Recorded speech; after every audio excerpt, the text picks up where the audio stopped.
This is BAIT, Life Outside the Federal Witness Protection Program. Missing Paul Knisely, Part 2. Hey, it's Susan. Welcome to today's episode of Keep the Bad Guys Away. Nice to see you. Hey, first, do you like my t-shirt? I got this in Mexico yesterday. Had to start replacing some of my stuff that America keeps taking from me, you know, when I travel overseas. But I got this yesterday in Mexico, paid for it with Mexican pesos. So I'm digging that today. But, oh, let me tell you what I found yesterday on Facebook. Okay, so this is my brother, Paul Knisely. Well, he used to live in my mom's house in Dayton, Ohio, the house we grew up in, 557 Schroyer Road, Dayton, Ohio, 45419. Our neighbor was Detective Charlie Richardson of the Dayton Police Department, the same guy that had me call the Las Vegas FBI back in 2004. Big mistake. Anyway. So yesterday, you know, I found another photo of my brother, apparently from St. Patrick's Day, on his wife or alleged wife's Facebook page. And he was standing next to another guy. And I'm thinking to myself, what the damn hell, dude? Because I had already had gotten through to a detective in the Springfield Police Department that something wasn't right.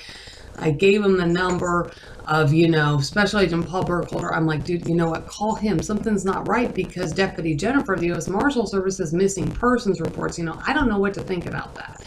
Okay, so now just keep in mind, see, like the normal person would think, oh, it's fine. It's probably just your brother or whatever. Okay, but I got a whole FBI, CIA, Al-Qaeda task force in trouble couple years ago. I mean, you know, with Congress, I mean, they're the ones that have actually committed the crimes that caused Homeland Security, their ICE Office of Congressional Affairs, to write this letter in the first place. They're the ones that committed the crimes so that had to happen. But boy, dude, they've been pulling all kinds of tricks. Now, you know, if it's, I mean, sophisticated criminals, including FBI agents, CIA people, they can pull some kind of stuff. So I don't really know what to think about this recent photo that I found. So, like, I mean, there's three possibilities. Okay, so Paul's alive and has no idea what's going on. Okay, Paul's alive and is being misrepresented something, him or his wife, because not even his wife will friend me on Facebook. Okay, or number three, what I found yesterday was a hoax. But there's some reason that someone's not putting me in contact with them. And, you know, my situation, I'm still sick on FBI jurisdiction, and that is the causation of a lot of my problems. You know, I've actually tried to get Congress to get a jurisdiction transfer, a full jurisdiction transfer into ICE and get rid of the FBI for me, and then they just don't.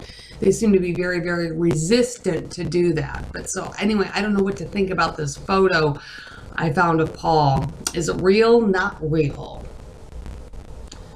I don't know, but well, I'll keep you updated. If I ever actually talk to my brother and figure out what's going on, see if I could talk to my brother. See, my brother might not know of all this stuff that just happened up in Rochester, New York, when the Rochester PD had me call the U.S. Marshal Service, and then I went over a whole case with Special Agent Phil Roney up in Buffalo, New York with HSI. See, Paul might not know that, because I don't know how often Paul talked to my cousins Yvonne and Rick up there.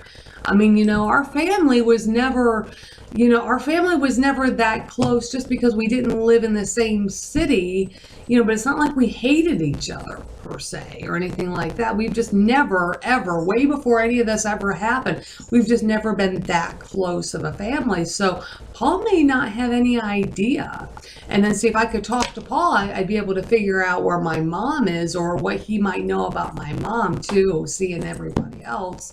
You know, well, at least mom, and then see, Paul might not know that the kids are missing. So you know what? That's why I said there's something not right.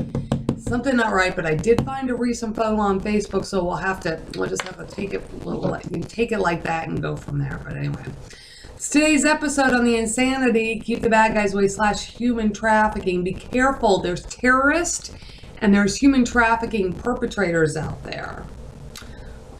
People that the FBI know about and of course intentionally do nothing about, along with that loser Attorney General we have, U.S. Attorney General Eric Holder.